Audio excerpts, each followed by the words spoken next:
కొణిదెల పవన్ కళ్యాణ్ అనే నేను శాసనసభ సభ్యుడిగా ఎన్నికైనందున శాసనం ద్వారా నిర్మితమైన భారత రాజ్యాంగం పట్ల నిజమైన విశ్వాసం, విధేయత చూపుతానని, భారతదేశ సార్వభౌమాధికారాన్ని, సమగ్రతను కాపాడుతానని, నేను స్వీకరించబోయే కర్తవ్యాన్ని శ్రద్ధాశక్తులతో నిర్వహిస్తానని దైవ సాక్షిగా ప్రమాణం చేస్తాను.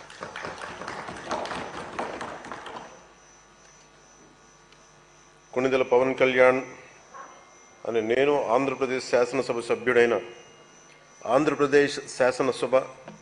సభ్యుడైన కొణిదెల పవన్ కళ్యాణ్ అని నేను సభా నియమాలకు కట్టుబడి ఉంటానని, వాటిని అనుసరిస్తానని, సభా మర్యాదలను పాటిస్తానని, సాంప్రదాయాలను గౌరవిస్తానని దైవ సాక్షిగా ప్రమాణం చేస్తున్నాను.